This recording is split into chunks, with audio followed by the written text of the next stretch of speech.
L'Europe de la révolution industrielle. Comment les sociétés européennes sont-elles bouleversées au temps de la révolution industrielle? Nous allons voir dans cette vidéo d'abord les bouleversements économiques, puis les bouleversements sociaux. L'industrialisation commence en Angleterre, à la fin du XVIIIe siècle, puis elle se diffuse en Europe et en Amérique du Nord au cours du XIXe siècle. Une invention de James Watt est à l'origine de l'industrialisation. C'est la machine à vapeur qui est alimentée par une source d'énergie, le charbon.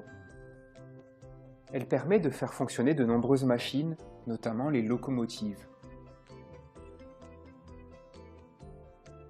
Dans les villes et près des mines, les usines se multiplient, dans le domaine de la métallurgie,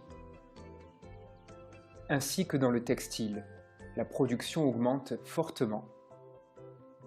Le développement d'un réseau de chemins de fer permet l'accélération des échanges. À partir des années 1880, les progrès techniques entraînent une deuxième industrialisation, avec de nouvelles sources d'énergie, l'électricité et le pétrole.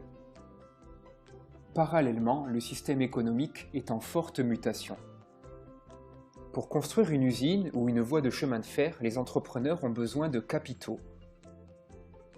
Ils font alors appel aux banques qui leur prêtent de l'argent. Ils fondent aussi des sociétés par actions. C'est l'essor du capitalisme. Dans le même temps, c'est la société qui est bouleversée. La révolution industrielle a de l'influence sur le monde des paysans.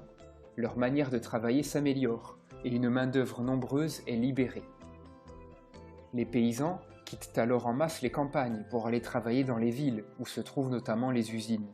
C'est l'exode rural. De nombreux Européens émigrent aussi vers les pays neufs, comme les États-Unis ou le Brésil, et vers les colonies, comme le Canada ou l'Australie. Les ouvriers sont de plus en plus nombreux. Leurs conditions de vie sont très difficiles dans les usines et dans les mines. Ils ont de très longues journées de travail, de très bas salaires. Mais peu à peu, au cours du XIXe siècle, des lois sociales réglementent leurs conditions de travail. Enfin, les grands patrons de l'industrie et du commerce forment la grande bourgeoisie, enrichie par l'industrialisation.